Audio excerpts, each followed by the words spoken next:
Okay, good morning. Ako'y kasalukuyan nandito sa Cornwall, Ontario ngayon.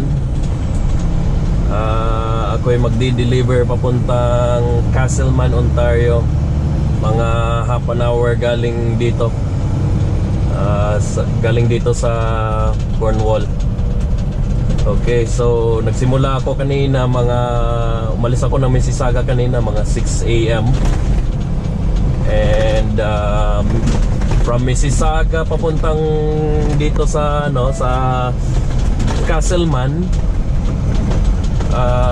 it's 5 hours. Turn right at the stop sign.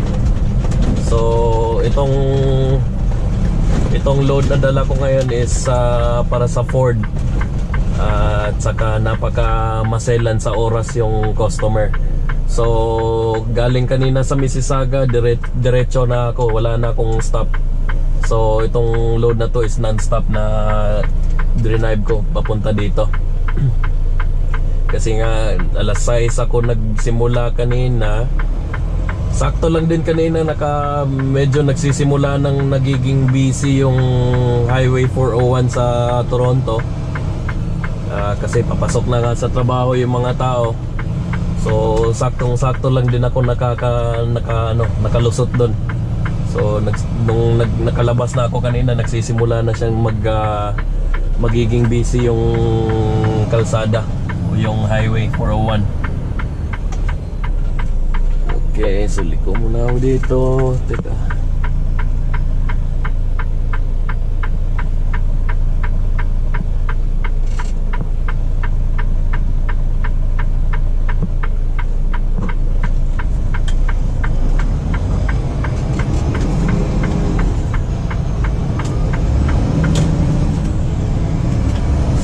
Yun nga, sinuwerte naman na dire-diretso yung takbo ko kanina sa Highway 401 sa Toronto area. So ngayon, alas 6 akong nagsimula kanina. Expected na nandito ako abot ako ng customer na before 12 PM. So, pagkatapos ko i-drop to doon sa Castleman, magpipick up ako ng empty trailer at dadalhin ko doon sa Billyville, Ontario, doon sa Kellogg's, yung paggawaan ng cereal. Dadalhin ko yun doon, i-drop ko empty, and doon pa rin sa mismong customer dyan sa Kellogg's sa Billyville, at doon pa rin ako magpipick up ng loaded trailer naman. So galing doon, pipick up ako ng loaded trailer, then dadalhin ko na siya sa Mississauga. Dito from Castleman papuntang Billyville, it's about 3 hours. And then Billyville papuntang Mississauga, 2 hours and a half. So may sapat pa akong oras. So yung loaded trailer na dadalhin ko mamaya galing Billyville ay papuntang US. So ang akin lang, idadrop ko lang siya sa Mississauga. Then ibang driver na magpapatuloy nun, magpapasok nun sa border galing doon sa Mississauga papuntang US. And ako ay lang pala ngayon, regional work lang ako ngayon. Kaya hindi ako tatawid ng border. So dito lang ako within Ontario, out of the city. At kailangan ko kasing umuwi ngayon mamayang gabi kasi bukas mayroong importanteng lakad, at ako'y naka-day off bukas hanggang Linggo, at babalik ako ng Monday ng umaga. And di ko pa alam sa ngayon kung mayroon akong magiging estudyante sa Monday. Sa ngayon wala pa. So 2 weeks na akong walang estudyante. Kung wala pa ako next week, so magiging 3 weeks na. Just okay lang. It's okay lang din naman sa akin na mag-isa ko lang. Yung pag may estudyante ako, yun, extra na lang na sa pagdadrive. So at the whole time ako doon, pag may estudyante ako, pag nandito siya sa driver's side, the whole time noon andun ako sa passenger side, at nagtuturo kung may kailangan akong ituro sa kanya. Okay, so ngayon 11:02. So mga 15 minutes andun na ako. So hopefully walang ano dito, pero mukhang wala naman kasi it's a country road, tahimik, wala masyadong sasakyan, walang traffic. And yung takbo dito dapat is 80 kilometers per hour, pero tinatakbo ko lang siyang 90 para medyo extra bilis yung ano, may mapapaaga tayo ng konti doon kaysa expected dito sa ano, sa ating calculation. Okay, so ito na nga, ako'y naghahabol. So galing dito, pag once na i-drop ko na itong trailer, doon na ako medyo makakahinga-hinga kasi ito nga, itong maselan nga sila sa oras. Pagkagaling dito, magpipick up ako ng empty.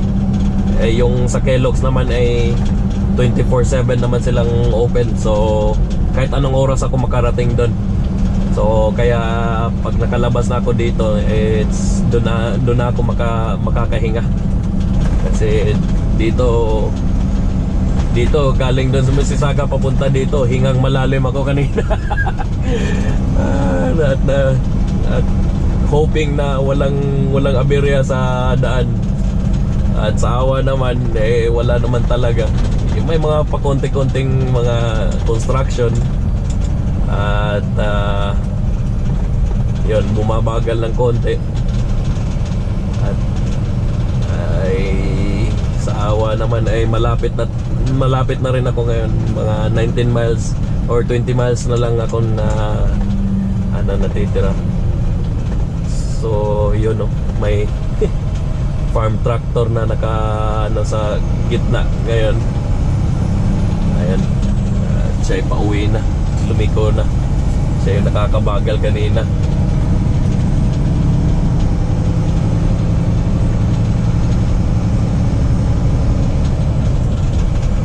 Alright, so abang-abang na lang mamaya. Ako'y malapit na sa customer.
Mag-exit dito. Ito yung Highway 417 or Trans-Canada Highway number 1. So itong Trans-Canada 1, mahaba to. So galing dito yung kabila papuntang Montreal. Ito, abot ka na Montreal pag dyan ka sa kabila. Pero dito papuntang Ottawa. Yan, napadaan na rin ako minsan dito nung galing ako ng Montreal. At 4.5 miles. Take exit nag-deliver 66 ako doon sa on the may right to County Route 7. nakapag-deliver ako doon sa may Sudbury. Pinick up ko yung load galing sa Montreal. Then nag-deliver ako sa Sudbury. Tinaha ko tong highway na to. So ito nga, yan, Castleman. Castleman, 8 kilometers from here.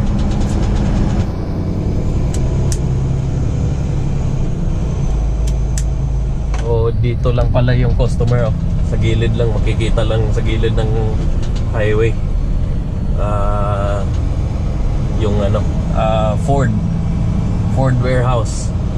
Ito mga pangarga ko ngayon is may truck stop pa rin, may truck stop din pala sa harap nila.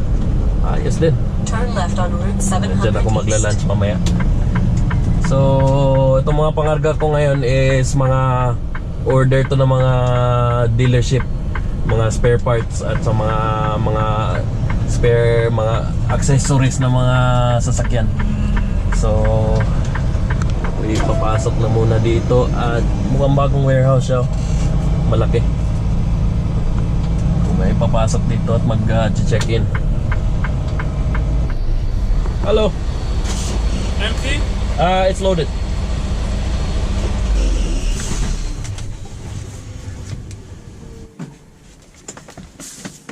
There you go, sir. Thank you. Been here before? No, first time. You got seals on the back of that? Yes.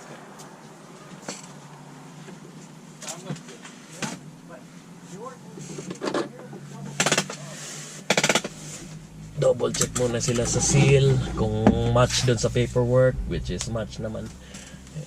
Na-check ko na kanina. At wala akong hinto-hinto kanina, so walang pangamba kung may gumalaw dun sa pinto, mga ganun. At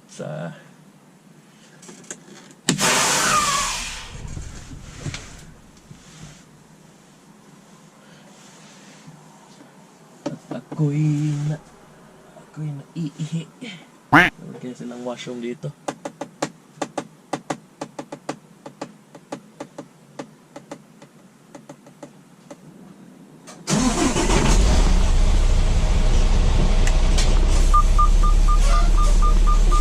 Eksaktong 11:30 ako nakarating dito. So, which is good. So, happy customer, happy driver. At ako'y makakahinga na rin ng maluwag ngayon. Tulad kanina, hingang malalim. Halos hindi na humihinga naman. Okay, so maghahanap lang ako ng spot dito kasi meron daw dito yung mga sign dito na pang empty trailer.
I-hook ko na yung empty trailer at ako'y papunta na ngayon sa Billyville. Yun nga, yung papuntang Kellogg's. So lalabas ako dito pero tingnan ko dun sa ano kung anong meron dun sa truck stop na yun na malapit dito. Kailangan ko lang lunch muna kasi 12:03 na. And yun nga, tanghali na. So kailangan ko na mag-lunch. Sign me, please. You want me to sign? Yeah, please. Okay. Which one? That one there? It's empty? Yeah. You wanna see? Okay, yeah. That's yours. Okay. Can I go? Can you go? Okay.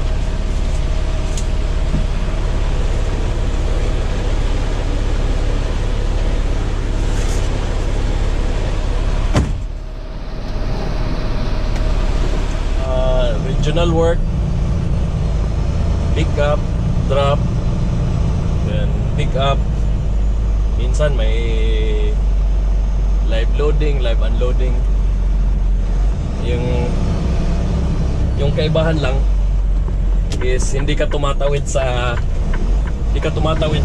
border. Di tulad nung regular na ginagawa ko, tumatawid ng border and Then take the ramp on the yun right. nga, doon ginagawa yung live loading, unloading, pick up, drop, gano'n.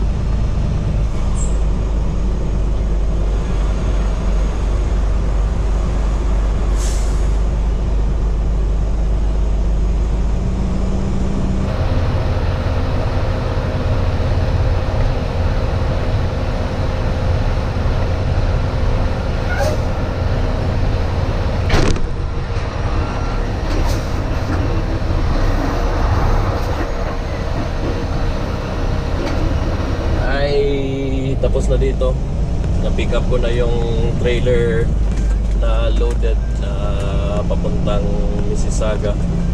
Pero yung final destination nito is sa Jefferson, Ohio. So, pero may ibang driver na yung magpipick up nito at magpapatuloy dun papuntang Ohio.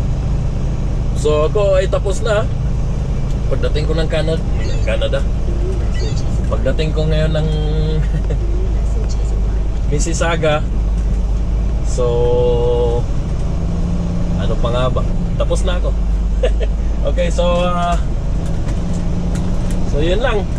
Babalik ako ng Monday. Ngayon ay Thursday pa lang. And babalik ng Monday and so ayun na lang. Salamat sa mga panonood and see you in my next videos. So ako'y uuwi na. Bye.